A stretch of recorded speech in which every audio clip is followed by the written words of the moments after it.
Chapitre 1. Le trouble d'Arjuna. Dhritarashtra. Nos soldats et les fils de Pandu, rassemblés pour combattre dans le champ saint de Kuruksetra, qu'ont-ils fait, Sanjaya? Sanjaya. À la vue de l'armée des Pandus, rangée en bataille, le roi Duryodhana s'approcha de son maître et lui dit: Vois, mon maître, la grande armée des fils de Pandu, rangée en ligne par ton disciple, le fils habile de Drupada. Là sont des héros aux grands arcs, tels que Bhima et Arjuna dans la bataille, Yuyudhana, Virata et Drupada aux grands chars, Drishtaketa, Cekitana et le vaillant roi Kasi, Purujit, Kuntibhoja et le prince Saivya, le valeureux Yudamanyu et l'héroïque Utamojas, les fils de Subhadra et de Draupadi, tous montés sur de grands chars. Regarde aussi les meilleurs des nôtres, ô excellent Brahman. Je vais te nommer ces chefs de mon armée, pour te faire souvenir d'eux.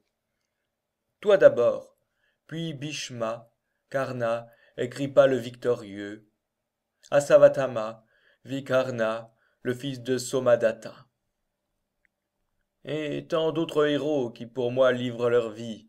Ils combattent de toutes armes, et tous connaissent la guerre.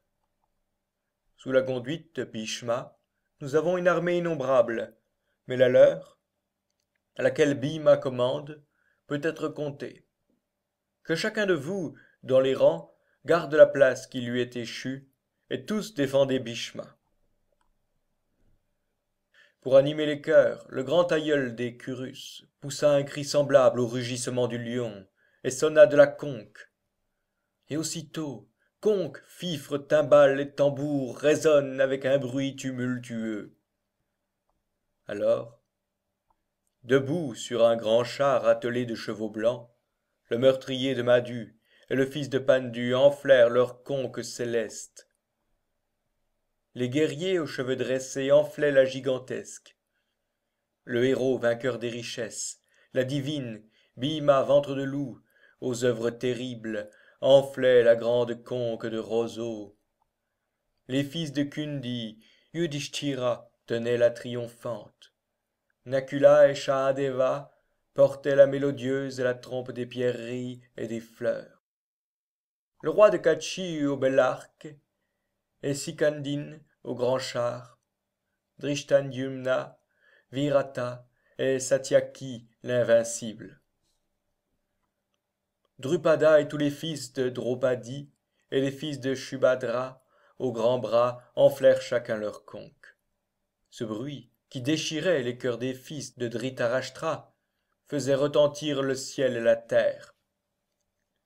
Alors les voyant rangés en bataille, et quand déjà les traits se croisaient dans l'air, le fils de Pandu, dont l'étendard porte un singe, prit son arc, et dit à Krishna: Arrête mon char entre les deux armées, pour que je voie contre qui je dois combattre dans cette lutte meurtrière, et pour que je voie quels sont ceux qui se sont rassemblés ici, prenant en main la cause du criminel, fils de Dhritarashtra.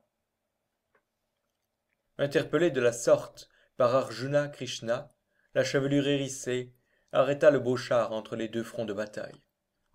Et là, en face de Bhishma, de Drona et de tous les gardiens de la terre, il dit: Prince, vois ici réunis tous les Kurus. Arjuna vit alors devant lui père, aïeux, précepteur, oncle, frère, fils, petit-fils, amis, gendre, compagnons, partagés entre les deux armées. Quand il vit tous ses parents prêts à se battre, le fils de Kunti, ému d'une extrême pitié, prononça douloureusement ces mots. Arjuna. Ô Krishna, quand je vois ces parents désireux de combattre et rangés en bataille, mes membres s'affaissent, et mon visage se flétrit, mon corps tremble, et mes cheveux se dressent.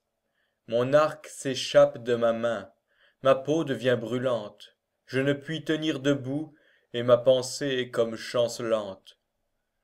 Je vois de mauvais présages, ô guerriers chevelus, je ne vois rien de bon dans ce massacre de parents. Ô Krishna, je ne désire ni la victoire, ni la royauté, ni les voluptés. Quel bien nous revient-il de la royauté? Quel bien des voluptés, ou même de la vie? Les hommes pour qui seuls nous souhaiterions la royauté, les plaisirs, les richesses, sont ici rangés en bataille, méprisant leur vie et leurs biens. Précepteurs, pères, fils, aïeux, gendres, petits-fils, beaux-frères, alliés enfin, dussent-ils me tuer, je ne veux point leur mort. Au prix même de l'empire des trois mondes, qu'est-ce à dire de la terre? Quand nous aurons tué les fils de Dhritarashtra, quelle joie en aurons-nous, ô guerriers? Mais une faute s'attachera à nous si nous les tuons, tout criminels qu'ils sont. Il n'est donc pas digne de nous de tuer les fils de Dhritarashtra, nos parents. Car en faisant périr notre famille, comment serions-nous joyeux, ô Madhava? Si, l'âme aveuglée par l'ambition, il ne voit pas la faute qui accompagne le meurtre des familles et le crime de sévir contre des amis.